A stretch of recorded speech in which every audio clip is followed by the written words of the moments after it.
Bienvenidas y bienvenidos a Voces Nómadas, un podcast del Nomad Institute en el cual yo, Daniela Creer y Martín Díaz hablaremos y conversaremos, compartiremos diferentes ideas acerca de temáticas que son de interés para los nómadas o para los nómadas del conocimiento. En este episodio hablaremos sobre cannabis y desarrollo sostenible. Ustedes saben que uno de los temas que nos interesa mucho es el desarrollo sostenible y por otro lado también trabajamos en el tema de políticas de drogas. En este momento histórico específico el cannabis juega un rol especial también por la reclasificación que está teniendo lugar en Naciones Unidas y es por eso que abordaremos este tema hoy. Sí, solo recordarles también que pueden escuchar o ver el episodio anterior en donde hablamos sobre el proceso de reclasificación de la cannabis y su votación el próximo 2 de diciembre. Sí, en ese capítulo también pueden encontrar las diferentes posturas que se encuentran y también diferentes argumentos a favor o en contra de la reclasificación. Algunos se preguntarán qué tiene que ver los objetivos de desarrollo sostenible o el desarrollo sostenible con una sustancia ilegalizada como la cannabis. Pues la respuesta es mucho, tiene mucho que ver. Nosotros hemos dedicado bastante tiempo en los últimos años a investigar sobre este tema y a hacer advocacy a nivel internacional para una regulación responsable de la cannabis. Los objetivos de desarrollo sostenible no son solo sobre medio ambiente y esto creo que es algo muy importante que tenemos que dejar claro, sí. Porque justamente las personas, las agrupaciones y las empresas que están vinculadas y estados con los objetivos de desarrollo sostenible en su mayoría solo están promoviendo los objetivos que están relacionados con el cambio climático. No estoy diciendo que eso sea algo negativo, lo que estoy diciendo es que es importante abordar los otros temas porque tienen que abordarse de forma integral. Por ejemplo, es increíble que el objetivo 5 que tiene que ver con la equidad de género no sea de los objetivos que más se están abordando. O por ejemplo también el 16 que tiene que ver con democracia, con justicia y con instituciones fuertes. En este sentido, en Latinoamérica sobre todo, el impacto social que tendría la regulación del cannabis y su relación con los objetivos de desarrollo sostenible es enorme. Por ejemplo, en la reducción de la pobreza, sabemos que las personas, las poblaciones rurales vulnerables que ahora son víctimas de las organizaciones de tráfico de drogas se verían beneficiadas de una regulación responsable en donde se les dé acceso a un trabajo y a un salario digno, siempre dentro de un mercado legal, regulado de la cannabis. Claro, bueno, esto no solo tiene que ver con los mercados y con querer regular la cannabis en sí, una sustancia ilegalizada, como dijo Martín, sino con el problema de la guerra contra las drogas también, que este tema lo abordaremos en el próximo capítulo para profundizar un poco más porque es muy amplio, pero de todas maneras la planta de cannabis aporta bastante a los diferentes objetivos en sí también. Y esto es un poquito lo que queremos mostrar, donde la planta de cannabis puede hacer un aporte a la implementación de estos objetivos. Claro, creo que primero es importante aclarar de que no es la panacea. O sea, los fundamentalistas del cannabis plantean que la cannabis por sí sola va a salvar el mundo. Sí, va a lograr cumplir los objetivos de desarrollo, lo cual es totalmente falso. Aporta, por supuesto que aporta en la reducción de la pobreza porque genera empleos, porque le puede garantizar una vida digna a las personas que hoy son básicamente esclavos modernos de las organizaciones de tráfico de drogas. En la salud para todos porque puede brindar acceso a medicamentos asequibles, en educación para todos porque justamente el dinero de los impuestos de la industria canábica puede servir justamente para una mejor educación, para prevención, correcto, y también todo el dinero que se desperdicia en la guerra contra las drogas puede utilizarse y reorientarse a combatir problemas reales como el tráfico de tejido humano, explotación sexual, tráfico de personas, etcétera, etcétera, etcétera. Entonces creo que es importante para los que nos están escuchando, nos están viendo, que sepan que la regulación de la cannabis no tiene que ver en su totalidad con las personas que usan cannabis, sino que toca muchas aristas, y el problema es mucho más grande que solo... porque muchos activistas y movimientos canábicos alrededor del mundo se centran solamente en el derecho a consumir, exactamente. Y desde nuestra perspectiva, sobre todo la mía, al ser de una persona del Triángulo Norte de Centroamérica, nuestro interés es justamente reducir la violencia, reducir la pobreza y darle una mejor calidad de vida a las personas que hoy son víctimas de la guerra contra las drogas.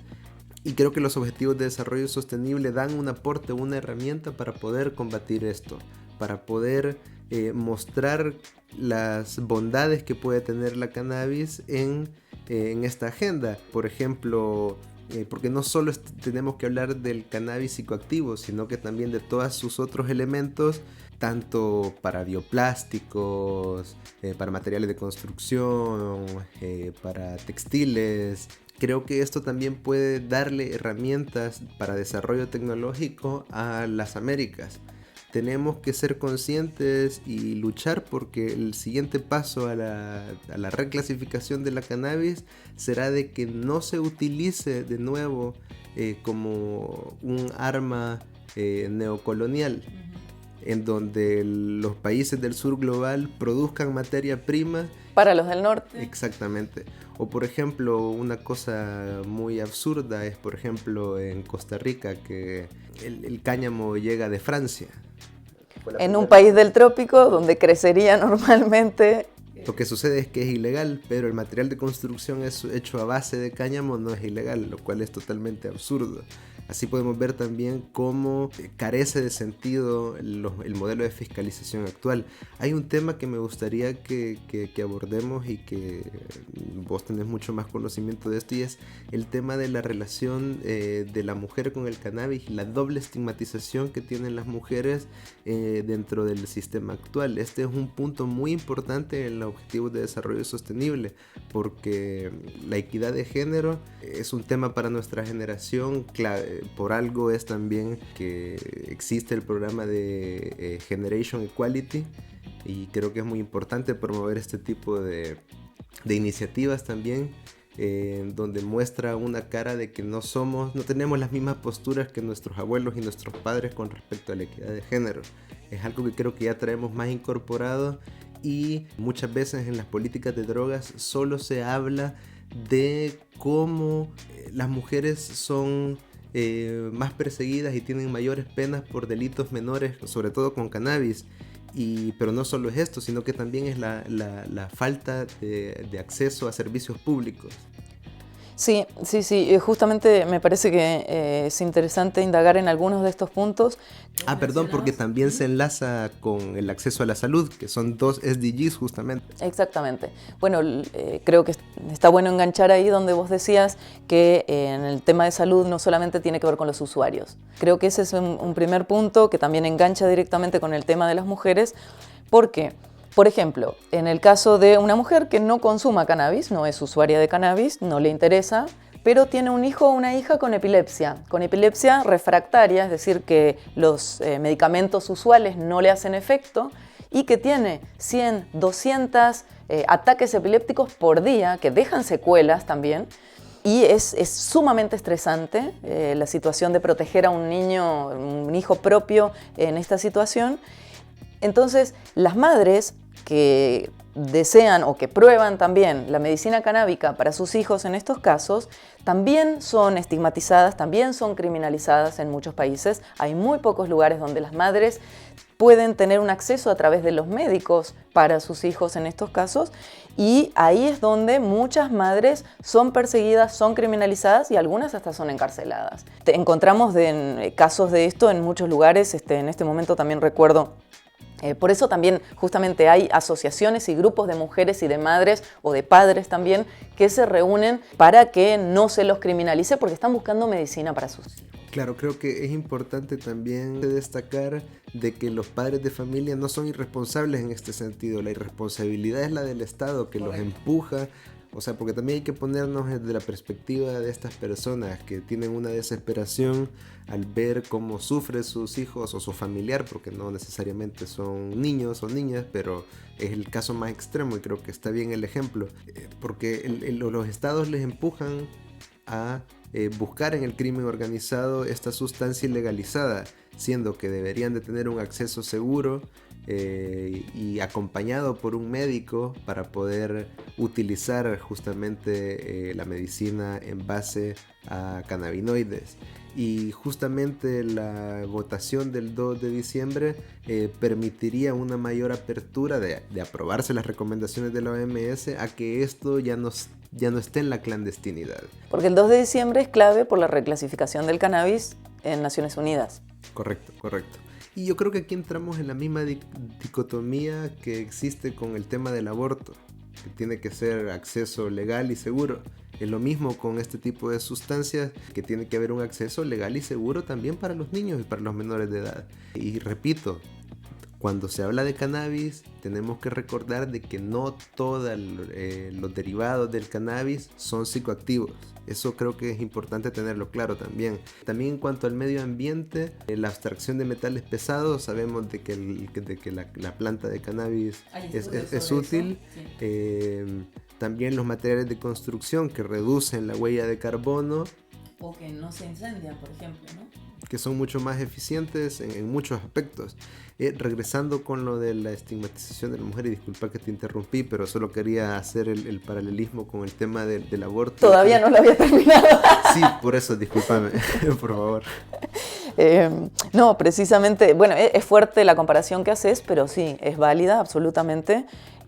Supongamos una madre desesperada por conseguir medicina para su hijo o para su hija, que ha escuchado que el cannabis, que el aceite de cannabis específicamente se puede usar para estas dolencias.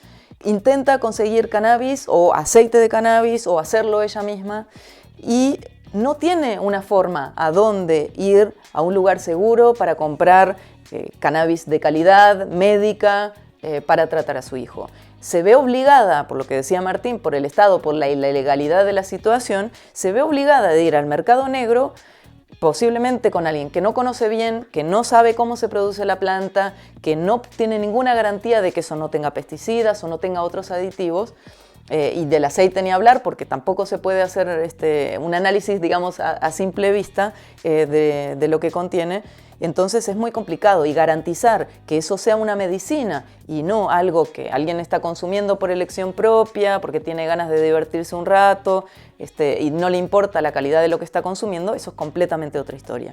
Y aquí es donde también de alguna forma se relaciona esta cuestión del estigma y de la estigmatización.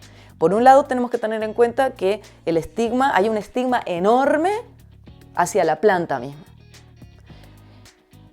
La planta misma ha sido estigmatizada también por toda la propaganda que han inculcado sobre todo a nuestros padres en los últimos 70 años, digamos, ¿no? desde que se ha ilegalizado.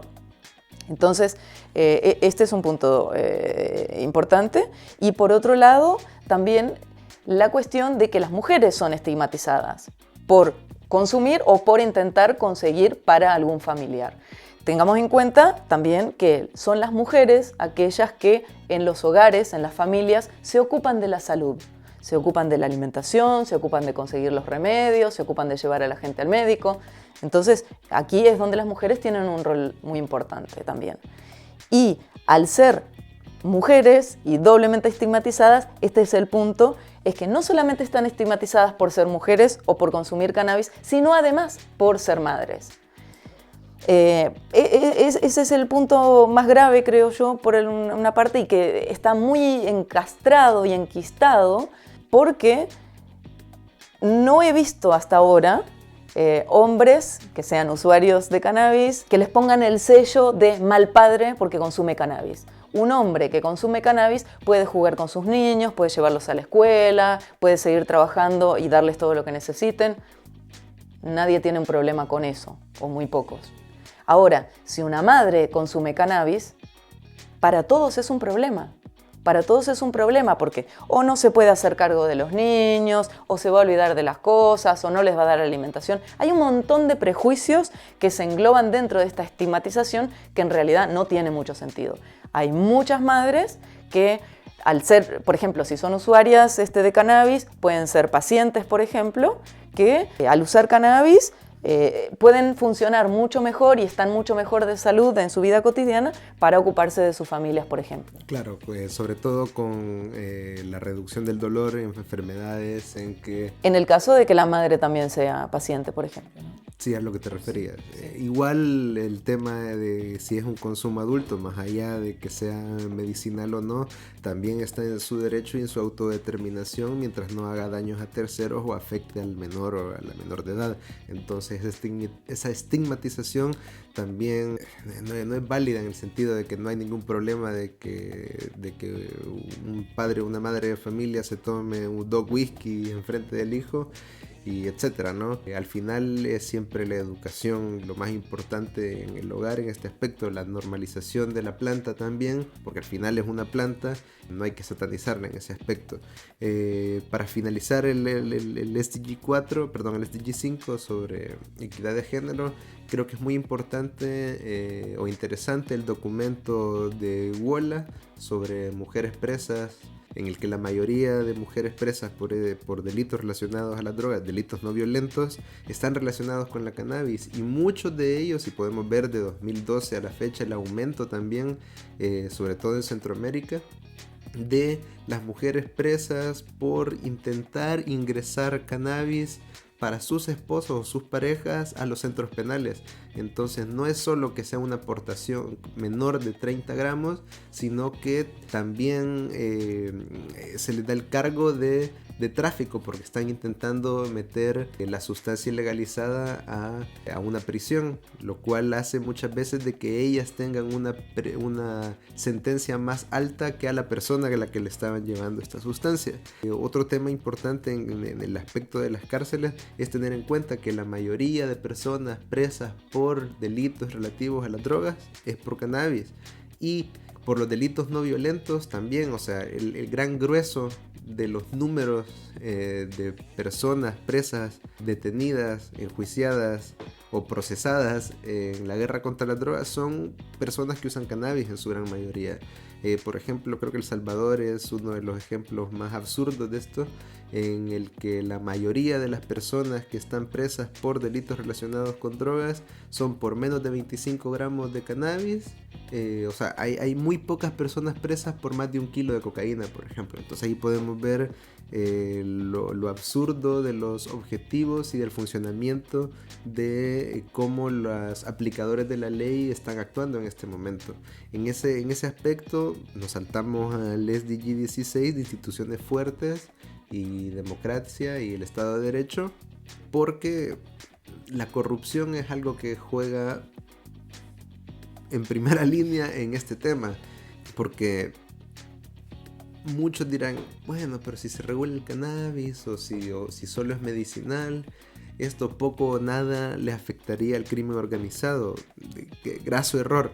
La regulación del cannabis le quita la liquidez al crimen organizado. La cannabis es la droga ilegalizada más consumida en el mundo.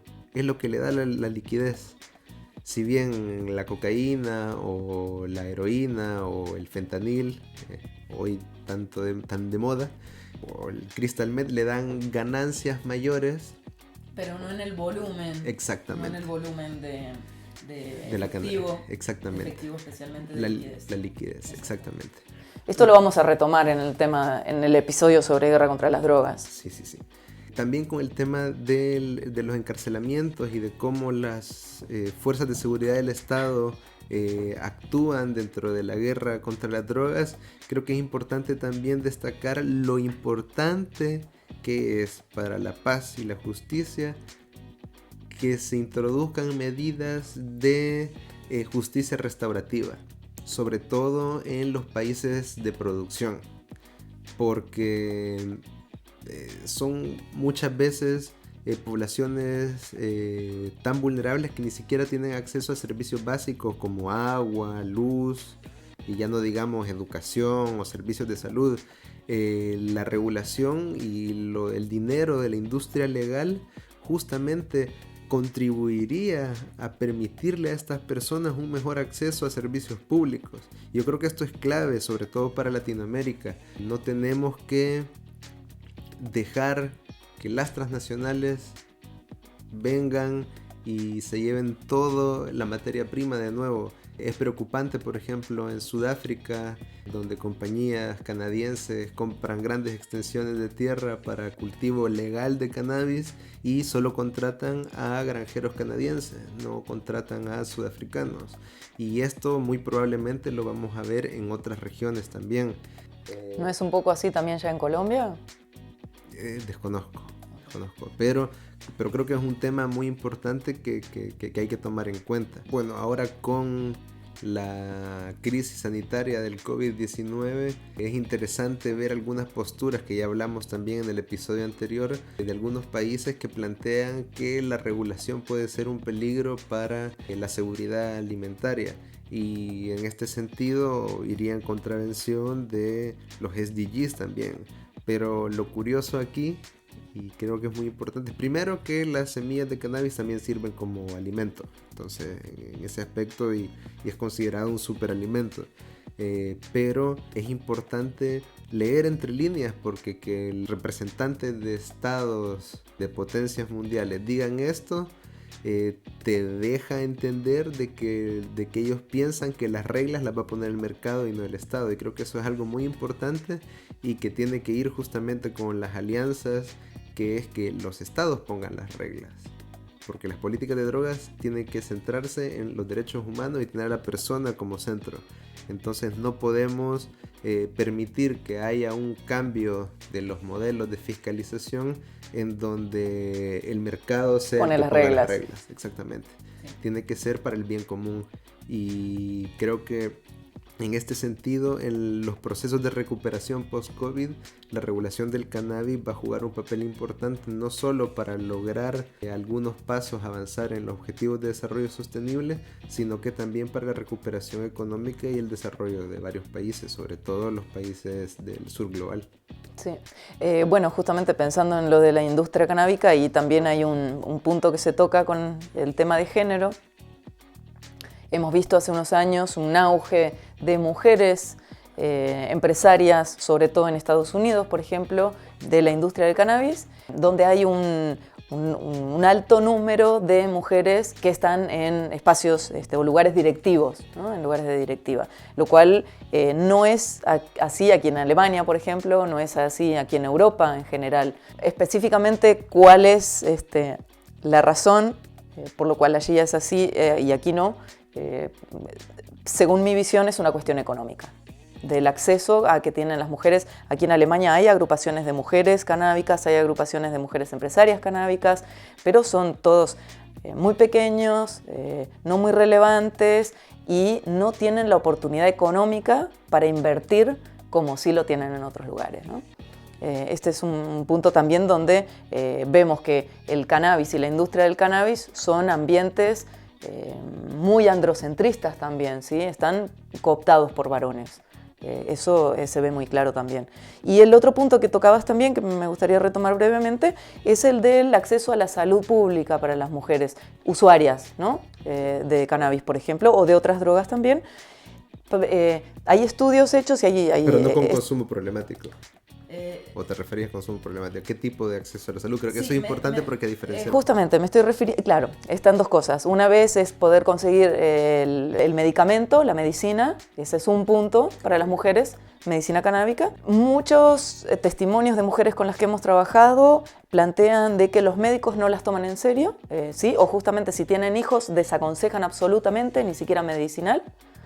Y por otro lado está el tema de si tienen un problema de consumo, lo cual también ocurre en algunos casos.